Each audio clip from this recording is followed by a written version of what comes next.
အားလုံးပဲမင်္ဂလာပါဗျာဒီနေ့တော့ကျွန်တော်ဂျာရီတာမီတွေတက်တက်စာသိစီရကိစ္စတွေကောင်းတဲ့ဂျိုတွေကိုဘယ်လိုအသုံးချမလဲဆိုတဲ့ကိစ္စလေးတွေပြောပြချင်တာဖြစ်တယ်အဲ့တော့ဂျာရီတာမီတွေတကယ်ကောင်းတဲ့ဂျိုကဘယ်ဂျိုလဲပေါ့ဂျာရီတာမီတွေတကယ်ကောင်းတဲ့အုပ်ဆိုးနေတဲ့ဂျိုကတင်းလာဂျိုပါနော်တင်းလာဂျိုပါတင်းလာဂျိုဆိုတာမျိုးကဘယ်လိုနေရာတွေကောင်းကျိုးပြုတာလဲပေါ့ဟိုဂျာရီတာမီတွေကိုကျွန်တော်တို့ကတည်စားပြီးပြောရရင်ဘယ်လိုပြောရမလဲဆိုတော့အလှမ်းကျယ်ပြီးအလယ်လက်နေတာမျိုးနီးလုံးတော့မမြင်တာမျိုးနော်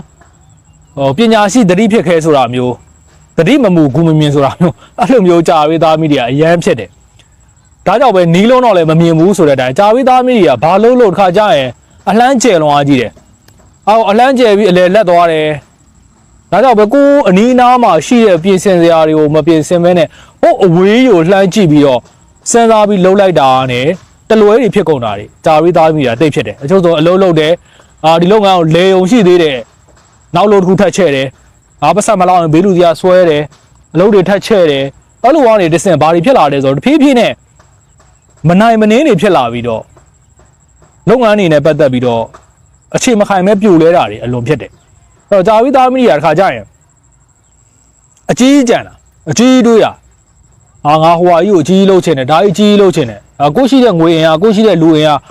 းကိုမှရှိတဲ့အကြံဉာဏ်နဲ့လုံလောက်လားမလုံလောက်လားမသိတော့တော့အဲ့လိုတွေဖြစ်တာဒီလိုတွေဖြစ်တဲ့အတွက်တော့ဂျာရီသားမီးတွေဖြစ်လာပြီဆိုရင်ကျွန်တော်တို့ကအနီးကပ်ကိုလည်းကြည်ပါဆိုတဲ့စိတ်ကတနင်းလာထိန်းချုပ်တာဒါဂျာရီဖြစ်တယ်ဆိုရင်တနင်းလာဆိုတော့ကျွန်တော်တို့ဘေးထဲမှာဂျိုရန်လကျွန်တော်တို့ ਨੇ အနီးဆုံးဂျိုပေါ့ဗျာလဖြစ်တဲ့အတွက်ကျွန်တော်တို့ကဂျာရီသားမီးဖြစ်တယ်ဆိုရင်ကိုဘေးနာပတ်ဝန်းကျင်ကိုလည်းကြည့်ပါဦးသူများတွေဘာတွေလုပ်နေလဲအကြီးကိုပဲမတွေးနဲ့အဝေးကိုမတွေးနဲ့အနီးကငါဘာလုပ်တဲ့လဲအများကြီးမစဉ်းစားနဲ့ကိုငါဘာပြုပြင်တဲ့လဲကိုအရင်စဉ်းစားပြီးမှကြံတာတွေလုပ်အဲ့လိုမှမဟုတ်တာနဲ့ကြာတာပရိကအကြီးတွေတွေအကြီးတွေလို့အကြီးတွေစဉ်းစားပြီးတော့ကိုယ်ကားတွေဖြစ်သွားတတ်တယ်ဆိုတာကိုတနင်းလာကပြန်ထိမ့်ပေးတာအနုစိတ်အသေးစိတ်လည်းကြည့်အောင်ဒါကြာပရိသားမိတွေအဲ့ဒါတွေသိထားဖို့လိုတယ်ပြီးတဲလာကြိုကရှင်းပြောရရင်ဂျာရီသမီးမှာဂျာရီသားမှာအဓိကပညာဂျိုဖြစ်တယ်ပြောတော့ဒီပညာဂျိုဖြစ်တဲ့အတွက်ကျွန်တော်တို့ကဟိုတနင်္လာဂျိုနဲ့ပတ်သက်ပြီးတော့နဝင်းမှာရောက်နေတဲ့လူတော်တော်များများကဘာဖြစ်လာလဲဆိုတော့ပညာရဲနဲ့ပတ်သက်ရင်လိုက်စားမှုတွေတအားများတယ်ဟိုလိုက်စားမှုတွေများရင်လက်တွေ့မှာအသုံးမချတာမျိုးတွေလက်တွေ့မှာတကယ်ဟိုမလုပ်ဖြစ်တော့တာမျိုးတွေပညာနဲ့ပတ်သက်ပြီးတော့ကျွန်တော်တို့တကယ်လက်တွေ့လောက်ကမဲ့ကိစ္စမျိုးတွေမှာအချို့ဆိုရင်နှစ်ပေါင်းများစွာပညာသင်လိုက်တယ်သင်ပြီးတော့ကျွန်တော်တို့ဘာလုပ်ကြတော့တကယ်လက်တွေ့ apply ပြန်လုပ်တဲ့နေရာမှာကျတော့အားနည်းသွားတယ်အဲ့လိုမျိုးတွေကြာတာဘရီကတိတ်ဖြစ်တယ်ဒါကြောင့်တင်တာလဲတင်လှုပ်ရှားရှိတာလေးလှုပ်ဆိုတာကိုတင်နေလာလက်တွေ့ကျွန်တော်တို့ကပြန်ထိမ့်ပေးတယ်ဒါကြောင့်ပဲကျွန်တော်တို့ကြာရီသားမိတွေကိုအဲ့ဒါလည်းသိစေချင်တယ်နောက်ပြီးတော့ကြာရီဖြစ်လာပြီဆိုရင်ကျွန်တော်တို့သိရမယ်နောက်တစ်ချက်ကဘယ်လိုဟာမျိုးလဲဆိုတော့ဟိုရုပ်တည်နဲ့နေတာမျိုးတွေတခုခုဆိုရင်ကျွန်တော်တို့ကအတွေးခေါ်အယူအဆပိုင်းမှာဟိုပညာကိုအခြေတည်တဲ့လူဖြစ်တဲ့အတွက်လေးလေးအားလေးနေတာတို့ပြုံးပျော်မနေတာတို့အခက်တည်နေတာကိုပညာရှိပုံစံပညာတတ်ပုံစံမျိုးနေတာမျိုးပေါ့နော်ဒီလိုနေတာမျိုးကိုကံကမကြိုက်ပါဘူးအဲ့လိုမျိုးနေတယ်ဆိုရင်လည်းအချို့နေရာတွေမှာယင်းဒီကြောင်းဝင်မှုအားနေပြီးတော့ကိုယ့်ရဲ့အလုပ်သမားတွေကိုပတ်ဝန်းကျင်တွေကိုမိတ်ဆွေတွေနဲ့တသားတည်းမဖြစ်သွားတဲ့ပုံစံမျိုးတွေဖြစ်ပြီးတော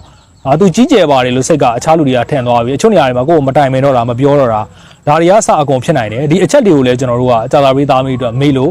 ့မရပါဘူးနော်နောက်ပြီးကြာသာပရိသားမိတွေအတွက်လုပ်ငန်းစီးပွားကြိုကတောက်ကြဆိုပါတောက်ကြဆိုကစီးပွားရေးကြိုဖြစ်တဲ့အတွက်တောက်ကြနိုင်တဲ့ပတ်သက်တဲ့ကိစ္စတွေကစီးပွားရေးအနေနဲ့လုပ်မယ်ဆိုရင်သိကောင်းတယ်တောက်ကြကြိုဘယ်လိုစီးပွားရေးလုပ်မလဲပေါ့တောက်ကြနဲ့ပတ်သက်တောက်ကြကြိုကစီးပွားရေးနဲ့ပတ်သက်ဆက်နွယ်တဲ့ဂျိုဖြစ်တဲ့အတွက်တောက်ကြဇိမ်ခံပစ္စည်းကိုအပန်းဖြေတာတို့အနားယူတာတို့အတာတိတ်မဆန်ဆန်အလုပ်တွေတို့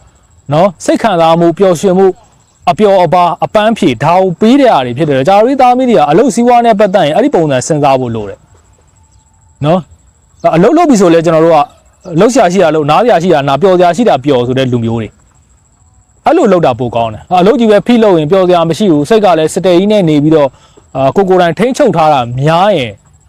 အတွင်းမှာအဆင်မပြေဘူး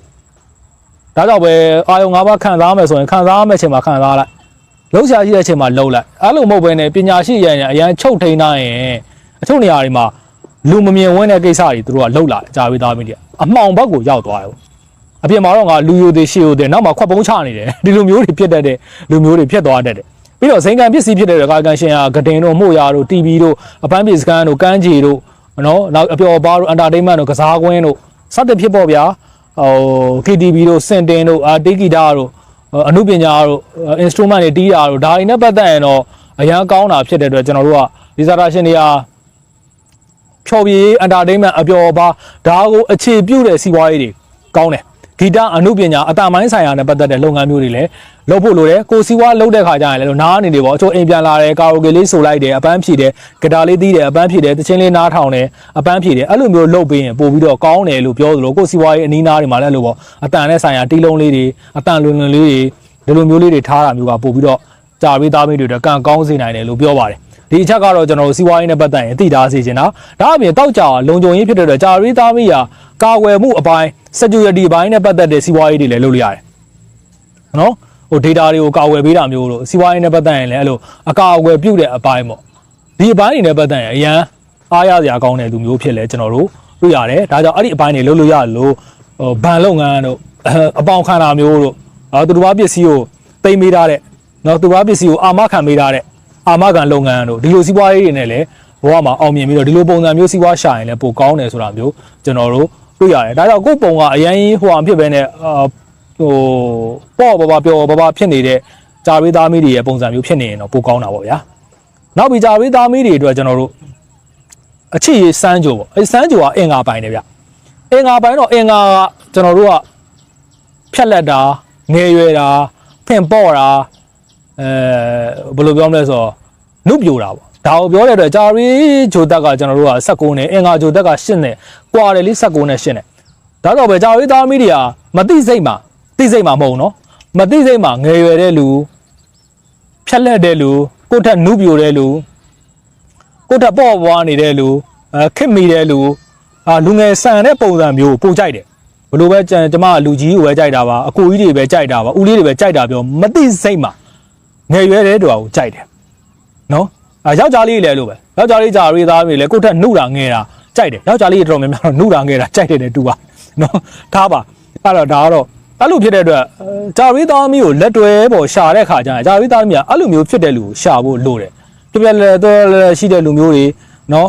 ဟိုအလုပ်လုပ်တဲ့ခါကျရင်လည်းလက်တွေ့ကြကြလုပ်တဲ့လူမျိုးတွေဒါဂျာရီသားမီးရလို့စာရေးဆရာလို့ပကြီးဆရာလို့အဲ့လိုဟာမျိုးတွေနဲ့တိတ်မအပ်ဆက်ဘူးဒူးတော်တိုင်းပေါ့လုံးမယ်ချမယ်အဲ့လိုလူမျိုးတွေကိုအိမ်အောင်ဘက်ထွေရေးချဲတယ်ဆိုရင်ပိုကောင်းတယ်လို့ပြောတယ်အဲ့တော့ငယ်ရွယ်သူတွေနဲ့အိမ်အောင်ကြားတတ်တယ်ကြားတတ်တဲ့လူတွေကလည်းစီးပွားရေးလုပ်ငန်းလုပ်တဲ့ခါကျရင်အဲ့လိုလက်တွေ့ကြကြစီးပွားရေးတွေဆက်ပစ္စည်းနဲ့ပတ်သက်တဲ့လုပ်ငန်းမျိုးတို့နော်အယောင်နဲ့ပတ်သက်တဲ့လုပ်ငန်းမျိုးတို့စစ်လက်နက်နဲ့ပတ်သက်တဲ့လုပ်ငန်းမျိုးတို့စအပိုးပစ္စည်းရောင်းဝယ်ရေးလုပ်ငန်းမျိုးတို့ဒီလုပ်တွေနဲ့အဆက်ကြတာမျိုးလဲကျွန်တော်တို့တွေ့ရတယ်ဒါကတော့တကယ်ကိုဂျာရီသားမီးတွေအချစ်ရေးမှာစိုးမိုးနေတဲ့အနေအထားမျိုးဖြစ်တယ်ဒါတော့ဂျာရီသားမီးတွေကငယ်ရွယ်ဖြက်လက်နုပြိုတာကိုပိုကြိုက်တာဖြစ်တယ်ကိုယ်အိမ်အောင်ဘက်ကအဲ့လိုဖြစ်နေဖို့လိုတယ်အဲ့တော့ကိုယ်အိမ်အောင်ဘက်ကဂျာရီဖြစ်တယ်ဆိုရင်ကိုနည်းနည်းလေးအရင်ကြီးပုံတုံးနေလားအရင်ရင့်ရော်နေလားအုံမင်းနေလားချက်ကြည့်ပါအဲ့ထက်နည်းနည်းလေးပြန်နုပြိုအောင်နေပါပြီးလည်းပြောအရန်ဝါလုံးနေလားဖြက်ဖြက်လက်လက်ပေါ့မဖြစ်တော့ဘူးလားဒါဆိုရင်ပြန်ပြီးတော့ကျွန်တော်ပြန်ချိန်ပါဒါဆိုဂျာရီသားမီးတွေနဲ့ပြန်ပြီးသဟဇာတာပြန်ဖြစ်နိုင်ပါလိမ့်မယ်ပို့ပြီးတော့ရင်းနှီးမှုနှုတ်ထွေးမှုပို့ပြီးတော့ရသွားနိုင်တယ်ပေါ့နော်အဲ့ဒီချက်လေးပြောခြင်းတယ်ဂျာရီသားမီးတွေမှာလုံးတော့လက်မလွတ်တဲ့နာကဘာလဲဆိုတော့တနင်္လာကျူအားအကောင်းဆုံးဖြစ်တဲ့အတွက်